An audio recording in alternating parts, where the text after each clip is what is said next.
become overwhelming. So to me, this session is all about kind of the way that you guys report in your agency, and to clear up some questions about, what are the things that are really useful from an incrementality standpoint. Like when you're measuring, like what are the ways that you're like, all right, I'm gonna look at new customer CPA and optimize on that with contribution margin, and those are going to be my North Stars. And outside of that, all this other stuff doesn't do well, right? So we've had a lot of questions about this, and everybody kind of comes at it from a different angle, but I think it's kind of internal decision making and external. And we do have another session about reporting. If you search reporting, I think if you search Blake reporting, there's one from last fall that Blake Driver did about how he reports, and his is really like a lot. And so Phil's, I'm just always curious, Phil, we've talked about this, but I wanted to have you present to members kind of how you go through it as well. So thank you for being here and doing this, man. I really appreciate it. Cheers. No, love to. I appreciate that as well. Couple of things before I kick off. So I'll kick Andrew off the stage. There we go. Enjoyed that power. If I don't talk about anything that you are having issues with or would like to discuss on the call, feel free to ask questions during the call or at the end. Also, drop us some bullet points in Slack. Either DM is cool if you want to keep it private, or just put it in the main Slack and just feel free to tag me. So as a bit of a background, we're like a 20-person agency, been going like 5-6 years. Meta ads makes up like 50% of our business, and then the rest is like Google ads, like content creation, email, all the sort of normal stuff. We have definitely changed over, and I've got a deck that I'm going to break up in a minute as well. It's not just going to be me waffling. We have definitely changed how we report since 2019,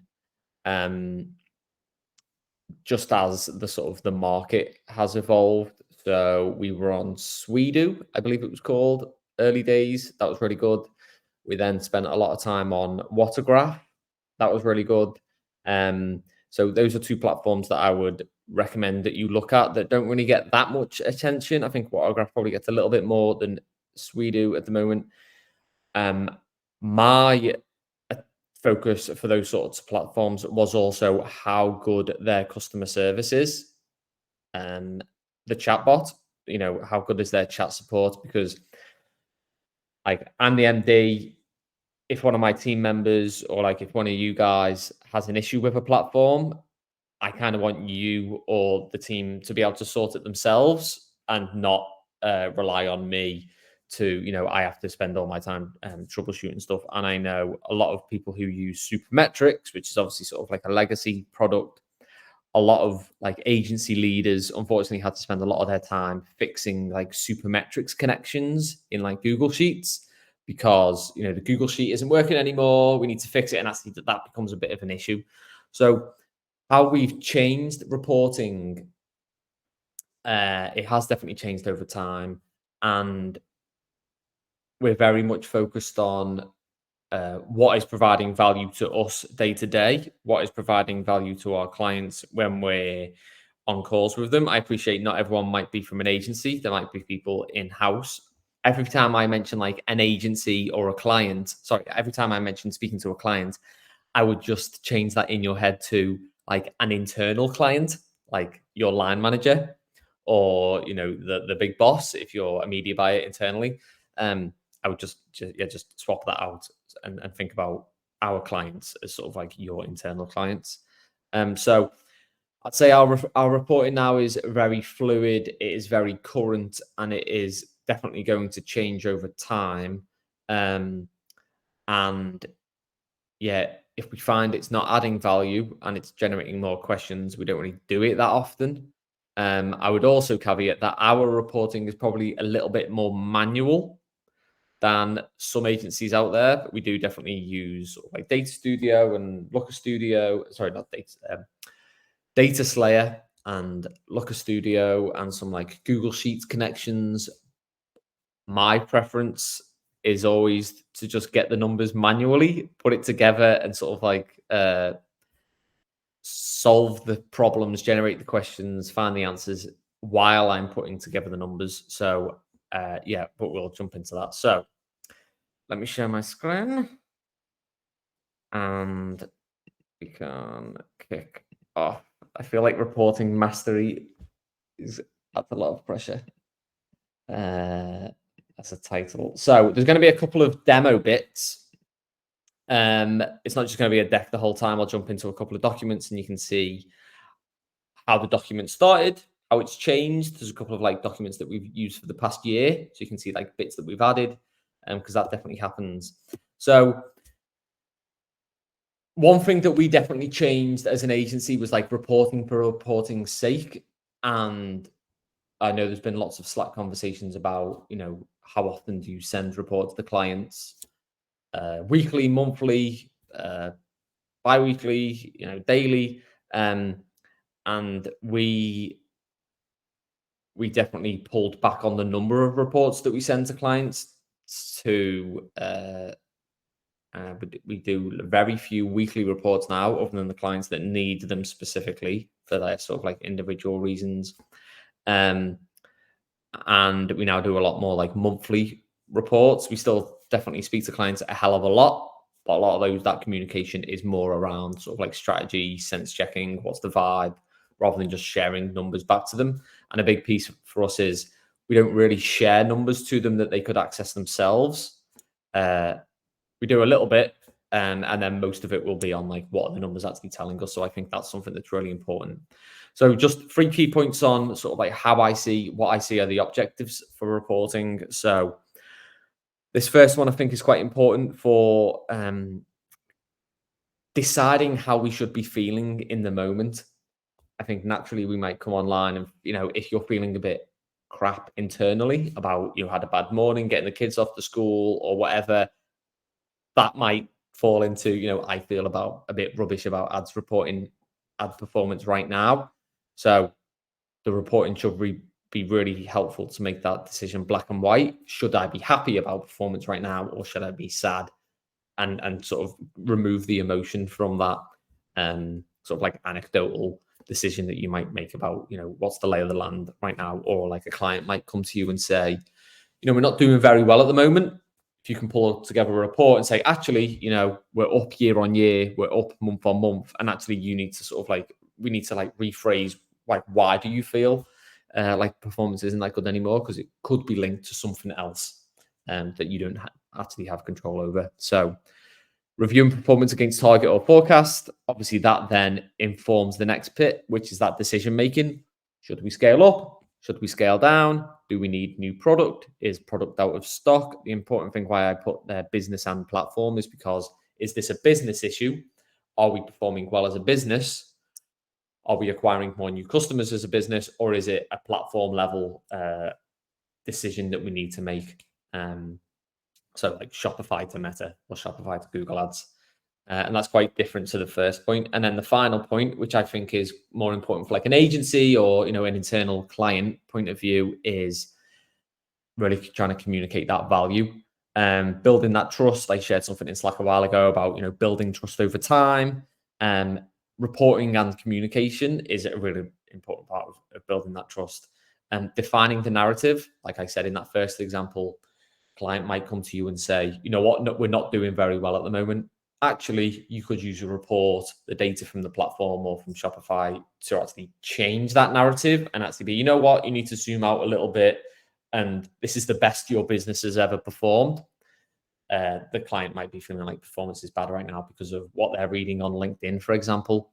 And also supporting your strategy. If you've made a decision, 2 weeks later, I want to prove that that decision was the right thing to do, or I'm actually going to communicate that it didn't perform as well as I'd expected, but we're going to own the narrative and then, confirm the next steps. Something that I like to talk about from a reporting point of view is, especially when I'm talking sort of like coaching the team on how to communicate with clients around this topic, is performance is never going to be a straight line up. We're going to have those peaks and troughs. But if we can, building trust over time in theory, could be a straight line up. So how do we focus on that rather than trying to constantly improve performance? Because otherwise, you're always going to be on the back foot there because your performance is always going to drop off. Platforms are going to have issues. Products are going to go out of stock. Seasonality is going to play against you. So plan for that and almost use that communication piece and that building trust piece.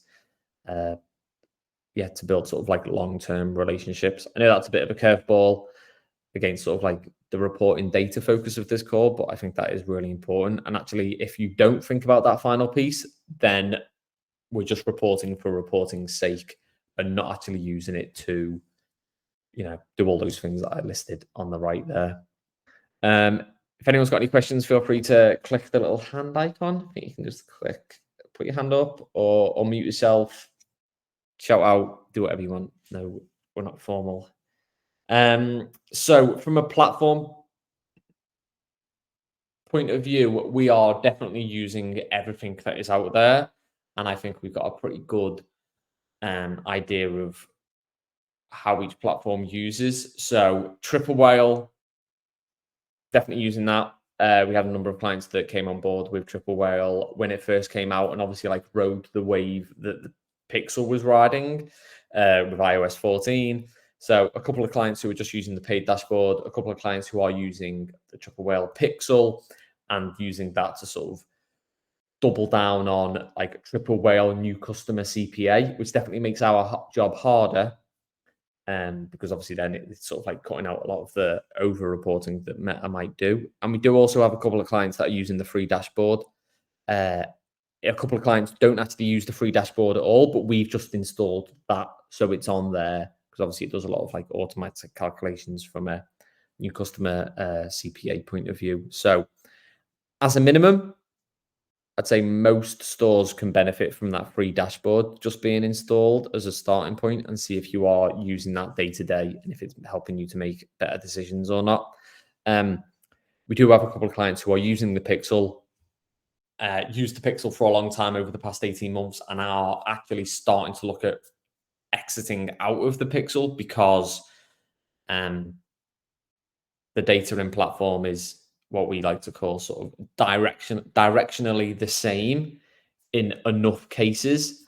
And I was at a Meta event. Obviously, Meta are sort of banging the drum on attribution not needing to be 100% perfect, even though we'd like it to be 100% perfect. I don't think it ever was 100% perfect, even before iOS 14.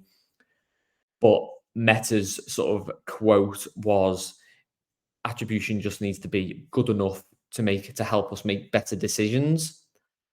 And I think in most cases, what's in platform, especially if you're just using like a click only piece, click only attribution, in most cases, that is going to be good enough. So, but as minimum, long story short, free dashboard, definitely Pixel, potentially. A couple of clients who we've got a Looker Studio built out, and actually for a Looker Studio, we're using Data Slayer, which I know has been talked about quite a lot in Foxwell.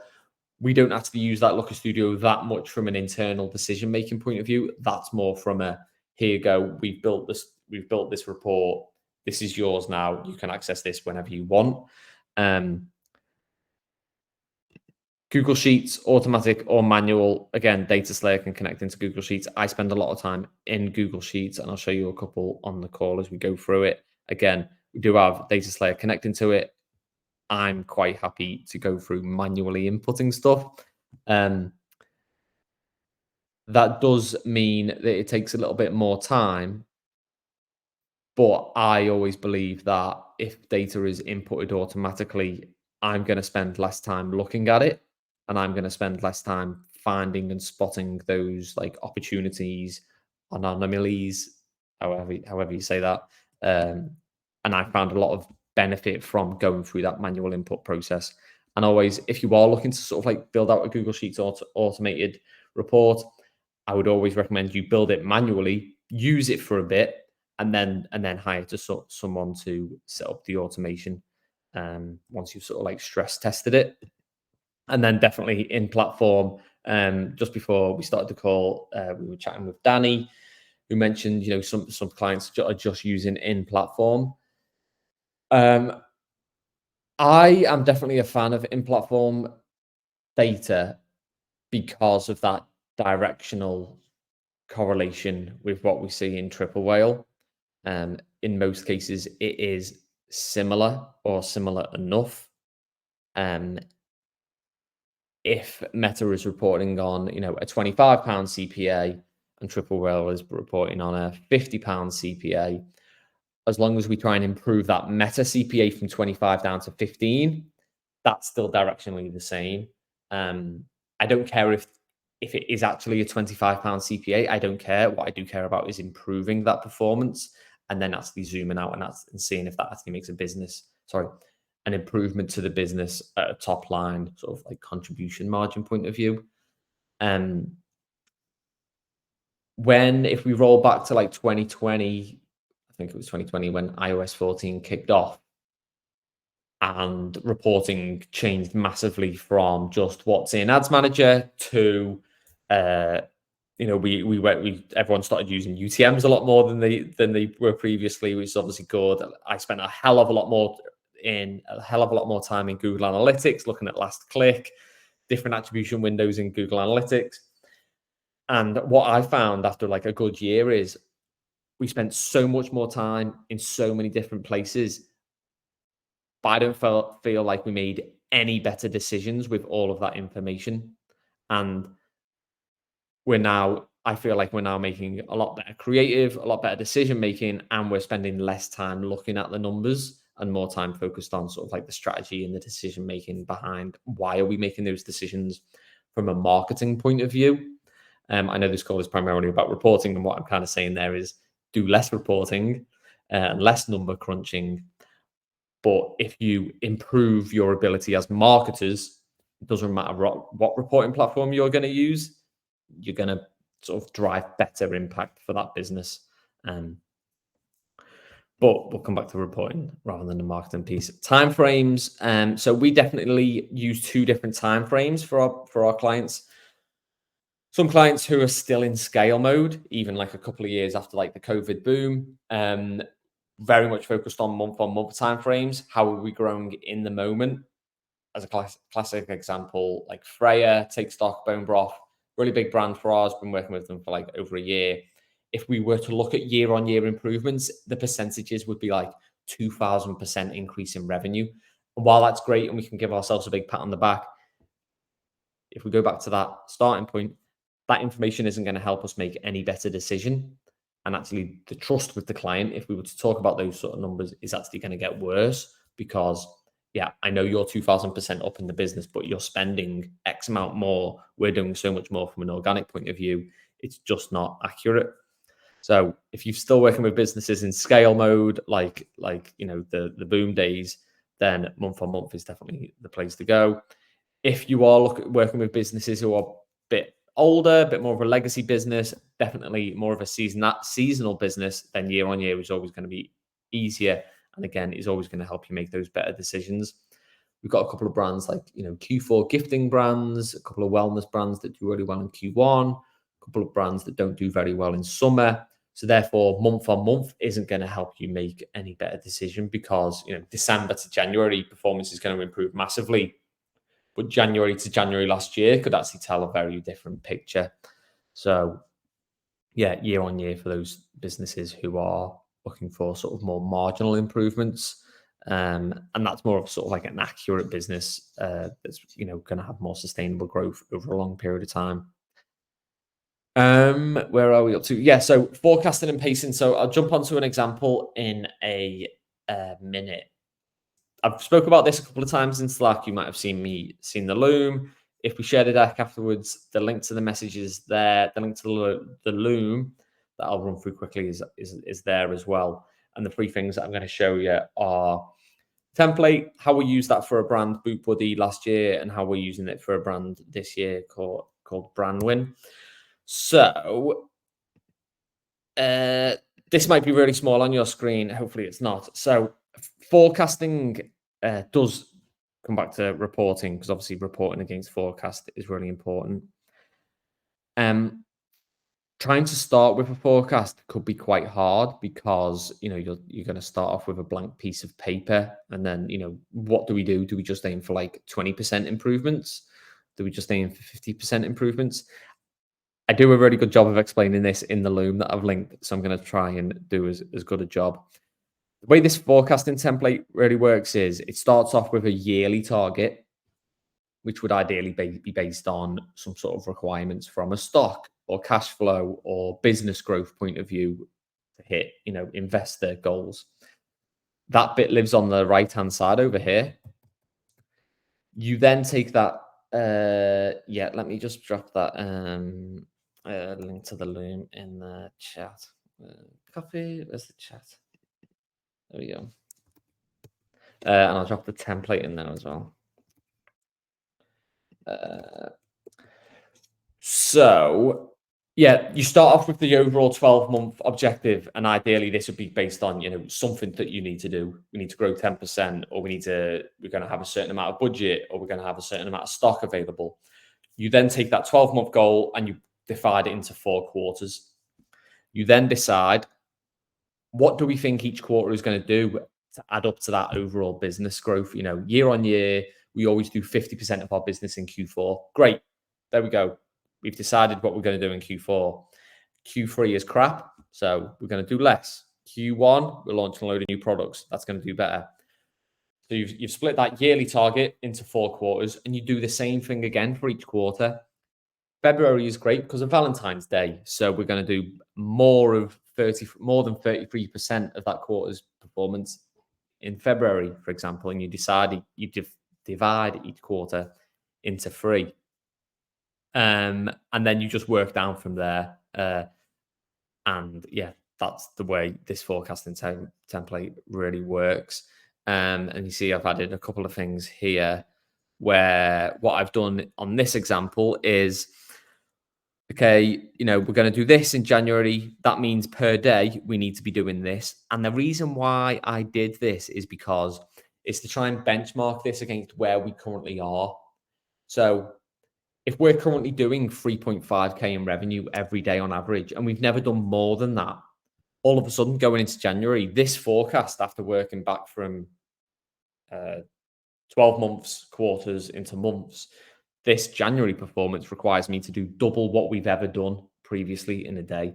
So that then tells me, okay, we either need to work really hard to do that, or we need to adjust the forecast to make this more realistic. So I think that's quite good to get a sense check of day-to-day performance, what we're going to need to do. So Boot Buddy, we did this for this. This is a classic example of like a client doc. Starts off really tidy, and then over the course of a year, it just sort of grows and grows and grows. So this is what we did in 2023. You can see we've got the same forecasting doc there. So this is definitely something that we use. That's the same bit. We pulled in UK 2022 performance here, so we could see what the growth is versus 2023. And then what we did throughout the year is, this is the forecast up here that I've just taught you how to use, and this is the actual bit down here that we updated mid-month and at the end of each month. So January, you can see that was updated as we went. And then this Q1 section here basically added up these 3 months. And that really helped us control the narrative when we met with the client about, how are we doing? They might feel like January is down, but actually versus the forecast that we created, like 20% up. That then helps control that emotional bit that, we're all quite creative. I think that then helps control those sort of emotions. And this really helped us, see how we were doing as we went through the month. As we went through the year. This is a really good example of a seasonal business. You can see we did, really strong in Q1. We're going to do like 180K each month, approx. Q3, terrible. We're only going to ask ourselves to do 33K each month, rather than thinking that we're just going to do 180K flat all month long. That's not going to happen. And you can actually see we had a really tough Q3 there. So Q3 was quite tough for this brand last year. As we went on, what we also built out was we started to pull in Amazon data Yeah, we started to pull in Amazon data when we needed to, if we needed to sort of pull that in. What we also did is we built out this pacing bit at the bottom, which really helped us understand the case of where we're pacing to the end of the month. Basically, just put in the date of which we've updated it. So we obviously updated this August data on like the 22nd. So month to date up to the 21st. How many more days are in the month? And then that then spat out where we're pacing to. And that's something that we do quite a lot at the agency is month to date and then pacing. That then helps us, communicate. Are we overpacing revenue, but we're overpacing spend? Do we need to pull back?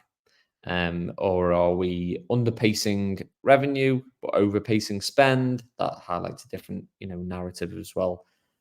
Everything that we do here goes back to that original point of like helping us to make better decisions, building trust, and controlling the narrative. And then another one, so brand win. This is like one of the latest clients that we built this out for. They're like doubling this year, going from like 5 million to 10 million. And you can see that started off with that. What we've then done is we've done the same thing, take that yearly target, broken it down by quarters. What we've then done is dropped in what new products are going to be coming in, what seasonality is going to be happening, and also what stock is going to be dropping. So this product, if you've got a product that sells out and then it does really well when it comes back in stock, this is quite good to do because what we were able to do is drop in, okay, they're going to get like £1 million worth of stock in January, and then again, £1.2 million worth of stock in February. So there should be no reason why we shouldn't be able to do really well in January and February. And you can see in March, we're going to drop off a bit. So I forecast we're going to do 35% of our revenue in Jan, 35% for Q1, 34% in Feb, and then less in March because obviously we're not having any new stock drops. And then the next bit is new product, Mother's Day sale, new product and restock. And yeah, you can see all of these things really help us try and make the most accurate forecast possible. And again, what we've done is we've split out that daily performance. So performance is really good right now in January. I think we're currently doing like 17K a day. And to help us control that narrative and control that sort of like emotional reaction to how good that is, we can just compare it back to what our daily run rate should be to hit our January performance. So yeah, that's what what we've done there for this brand. And yeah, something else that we did, we just dropped this revenue into a line chart to help to communicate with the client what we should expect this year to look like. Something else that we did quite smart on this brand is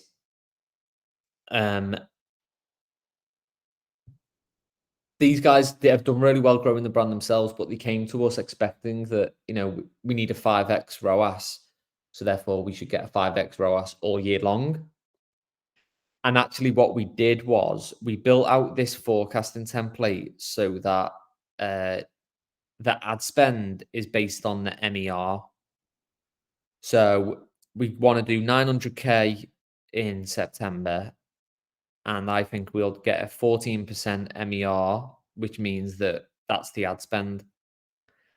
So just for clarity, hopefully this provides some value. These guys want a 15% MER off 10 million in revenue. So anything below 15% is good. What we had to educate them on last year was that pre-Black Friday, performance is going to be crap. During Black Friday, performance is going to be amazing, but it's going to average out really well. And we had to go through like this education piece of like, just hold on in the weeks before Black Friday. We're going to keep scaling because when Black Friday comes, like we're going to get the return on investment from all of that spend. So what we really found helpful was building this so that we can adjust the MER each month and it will automatically update the total MER for the year. So you can see if we do a 16% in September, which is bad because we want it to be 15% or lower, it only actually updates this from a 14.17 to a 14.35. So there's like there's a communication piece there which kind of says we can afford bad performance at some point in the year, because over the lifespan of the year, it doesn't actually make that much of an impact. So that's something that we've really sort of benefited from, because normally, like, this client might, if we were doing 16%, they might be like, you got to scale back, or something's broke, we need new creative, we're going to get someone in to audit the account. And actually, we've just, helped them understand that actually we can afford sort of, what's that, like 5% worse performance, 10% worse performance, and it makes hardly any difference to the overall year. So that's forecasting and pacing. A couple of examples. The next bit, so I mentioned in platform is really important, as well as Google Sheets. I spend a lot of time in ads reporting. I would recommend, if you don't use ads reporting that much, I would get really comfortable with it. Most new features will always start out in ads reporting before they end up in the main platform, and a number of features only actually exist there. You can change the attribution window. You could do that a lot earlier than you could in Ads Manager. Conditional formatting, I know you can do that in Google Sheets, but it's quite cool that you can do it in Ads Manager. Change it from a pivot to a trend, so you can see those lines, year-on-year performance, and actually comparative data against multiple ad accounts. I just built this one out here. So these are like 4 ad accounts here. We've got like this month's performance.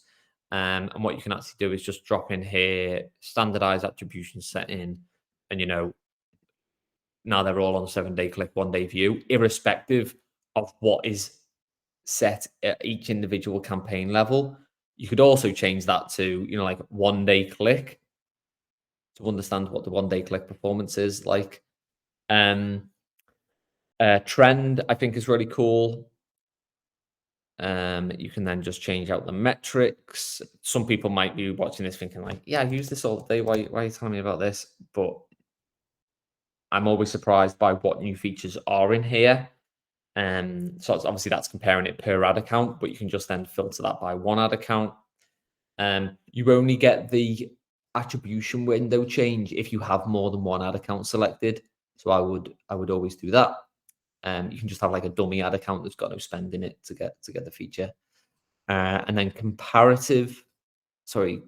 conditional formatting. What you have to do is you have to go format, create rule, and go use condition greater than 3.6. Apply to column frequency. Choose color. There you go. Like that. And obviously you can do like a color scale as well if you wanted to, like what you can do in Google Sheets. So that's quite cool. Another agency tip. If you're doing auditing, you get access to an ad account. You've already got your ads reporting template built out. Just get access to the ad account, add the ad account to the template just by clicking that and then selecting it. And then you can go on the audit and kind of say, compared to the ad accounts we're running, look, click-through rate low, CPC high, and that's those sort of soft metrics, return on ad spend low, CPA high, and that's quite a quick win. But that's not the topic of this call. Ads Manager. So ads reporting, obviously in platform. A couple of bits that I want to mention about Ads Manager specifically. Spend versus budget is quite a good leading indicator, i.e. what did we spend yesterday versus the total budget? Is the campaign consistently overspending versus the budget? I'll sometimes use that as the decision-making helper. That was something I learned like 4 years ago. There might be no logic in it whatsoever. It might just be that the platform is overspending when it shouldn't be. But the idea was, if your budget is like £100 and it's consistently spending like 102, 103, 105, then the logic is that the platforms can see more opportunity out there. I'd always just use that as another tick of like, yeah, should we increase budget if it's consistently underspending? When it's like, well, you know, why isn't using the full budget? I would just use that as a sense check. Week on week comparison, is performance improving? You can do that in ads reporting as well. And then spend. Obviously, if you're looking in ads manager, then you've got like attribution issues or like privacy changes, but spend is always going to be 100% correct. Where is the spend going at the ad set level, at the creative level? I'm always leading into that. And just this week, we've seen a client launch a new ad, and straight out the gate, it performed amazingly, and it's got like 90% of spend overnight. So spend moving between creatives definitely does happen. I know some people can sometimes get frustrated with like, all the spend is going into my top performing ads. Why isn't it changing? But it definitely does. But yeah, I know that's not like a reporting piece. That's more of like a decision making piece. Uh, Motion. So this is definitely I know I didn't say what we're using. I didn't put Motion on there, but Motion is definitely something that we use both at like a media buying level and also at a creative decision and like creative reporting point of view. I know it sort of can be quite expensive. I'm not going to chat about how to use Motion because there's lots of content out there. I did post this in Slack the other day. Comparative analysis. I found clients really appreciated this because I think clients or any sort of like founder, person at the top of the business gets used to seeing like creative specific performance and then also account level specific, like the overall account performance. And there's a bit of a gap between we're spending 100K a month on the whole account, but this ad only spent 3K. Like, what's the actual impact on the business? Whereas if you can group uh, types of ads together using this comparative analysis based on ad name, ad type, then your decision making is going to be based on a lot sort of a bigger data set. And what I did, just for clarity, how I use this screenshot with a client is they said to me, should we be doing more whitelist ads? And I was like, yes, you should be. You need to be getting us more whitelist content because it plays a part in the overall funnel. So that's an example of how we've done that. Use that tool. Another example is at the camp. So say if you've got like multiple campaigns for each like product type or each issue or each sort of hook that you're tapping into, then comparing those campaigns against each other using the same setup. I appreciate I'm whizzing through this now. I felt like I was chatting for ages at the start and now I've sped up. And then last bit, Shopify. So Google Sheets, spend a lot of time in there. Ads Manager, spend a lot of time in there. Probably too much. And then Shopify is the last one, which I'm definitely happy to sort of share what I'd be looking at. So the two places I live in Shopify, sales over time and first time versus returning customer sales. And the timeframes that I'm looking at there is month, week, and day. As a classic example, if you're trying to understand how well you're doing from a new customer revenue point of view, go into the first time report, change it to week, and then order it by weeks and see if like you're currently having the best week ever from a first time customer revenue point of view, because that's really going to help you like compare against previous performance and again control that narrative. We should be over the moon by the current performance, or current performance is nowhere near where we've been previously. When a brand is really scaling, I think it can be quite hard, or quite easy to get mixed up in how well we're currently doing again in the overall grand scheme of things.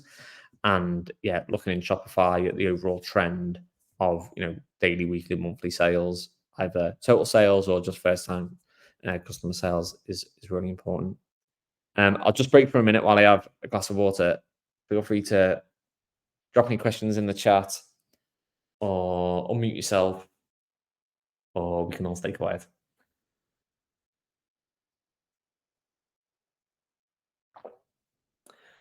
Good question, Danny. So,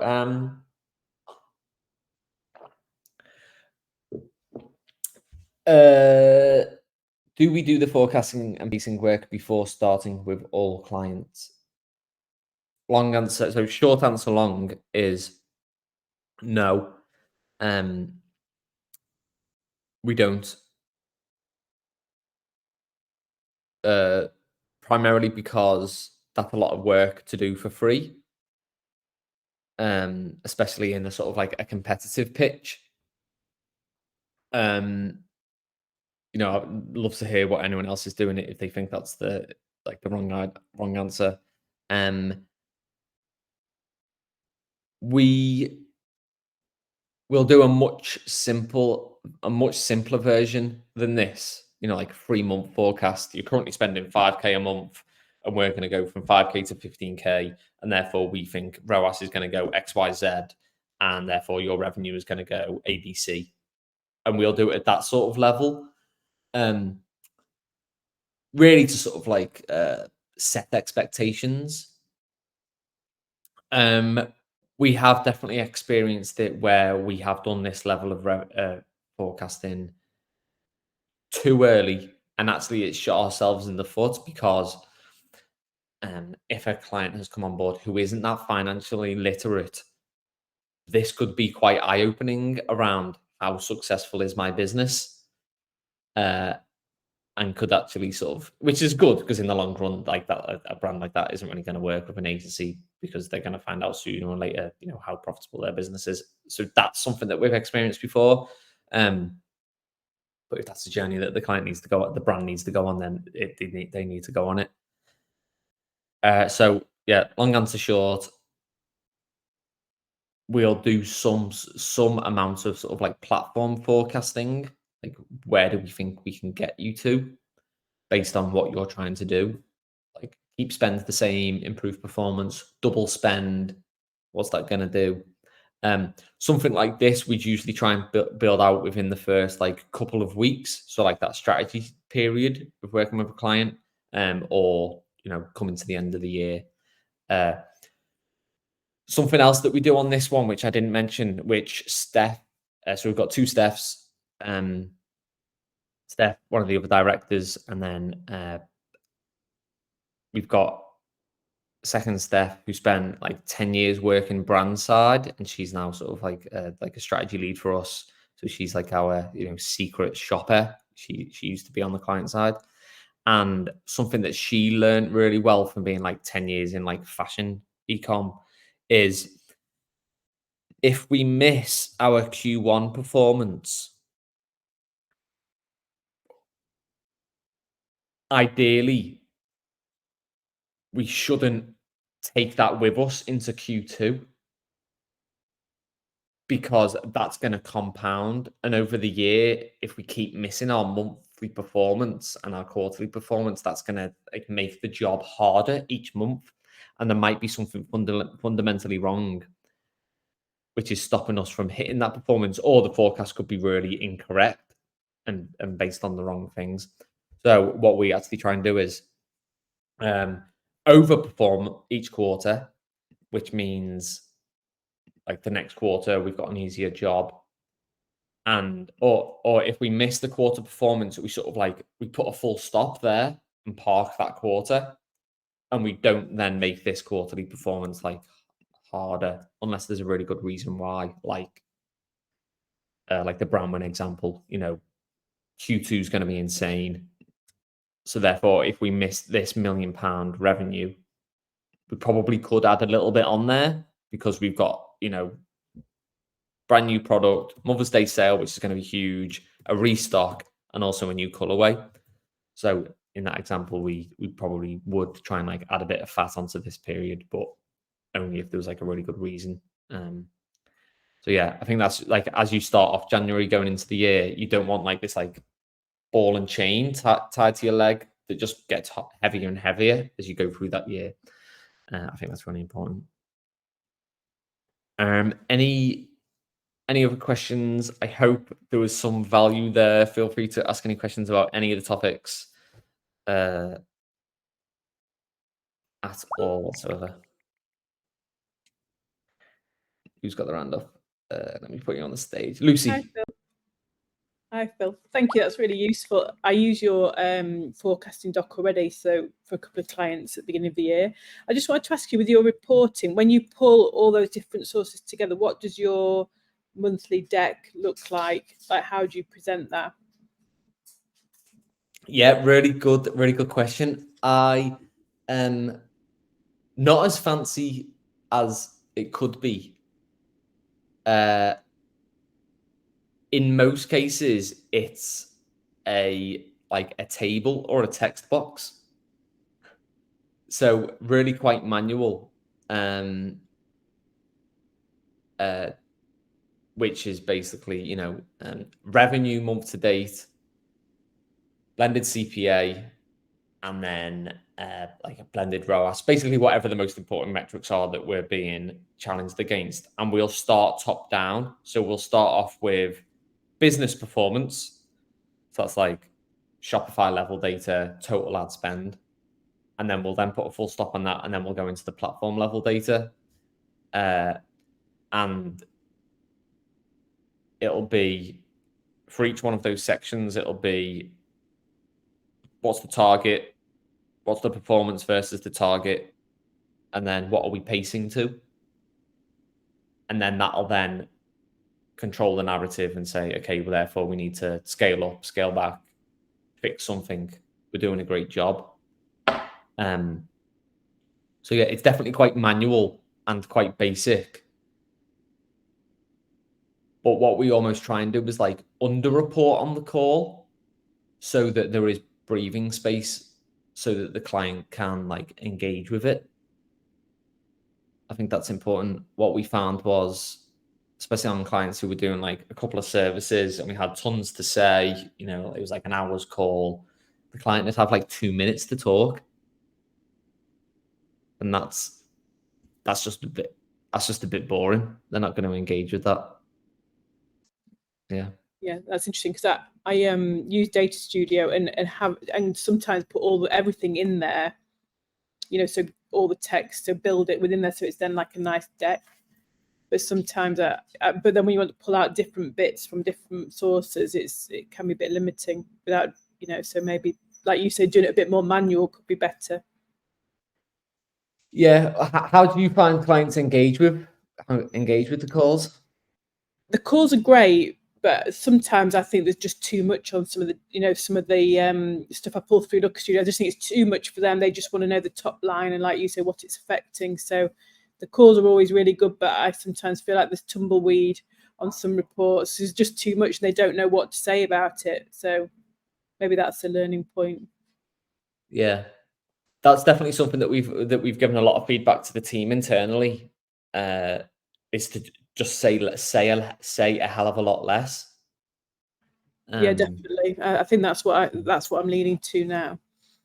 Yeah, like 3 points in most cases, and I would position it as the 3 points that you are most excited about personally, and almost like build the deck or the report quite selfishly.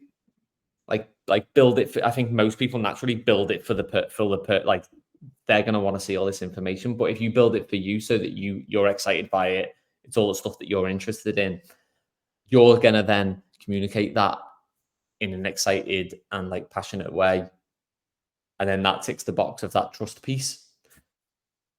If it's just too many words, too much data, that's going to come across when you're talking. Yeah, no, I see that, and I'm definitely backing off it. Yeah.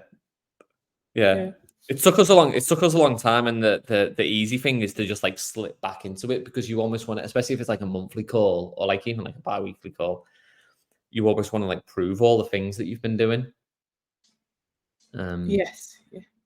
Yeah, we've got one client who has really helped us change how we report, and we jump onto a call with them, and he just says, I don't care about the past. I can access all that data myself, like what's coming up. And that's really challenged us to just not screenshot stuff. Last month we did this. This is the top ad set. This is the top creative. Like, it doesn't matter. Like, that's already happened. It's a bit like it reminds me of like the kid coming home from school with like the picture that they painted in school. It's like, you've already painted that. Doesn't matter. Like, what are you going to paint next? Like, I like that mindset. It's a good way to flip it on its head a bit. yeah, because it focuses the call. I mean, like this whole call is about like reporting, but it focuses the narrative, it focuses the conversation on strategy and like the brilliance in your head rather than like the rear view mirror, which I think is really important. Yeah. Cool. Cheers, Lucy. Got a couple of minutes left before we're at time. Any questions about anything whatsoever? Any bits that you don't agree with? Any bits that you think you're doing a better job at? I'm sure there are people who are doing that. Yeah, feel free to put your hand up, drop it in chat, or not.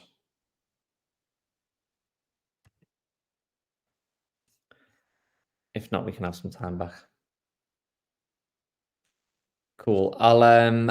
So the link to that forecasting template is in there. The Loom is in there as well. And what I'll do is I'll just put the link to that Slack message in the chat as well.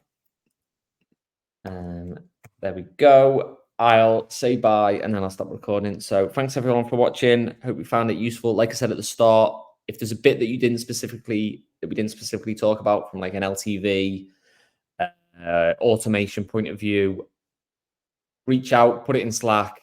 If you think you're doing a better job, record a Loom.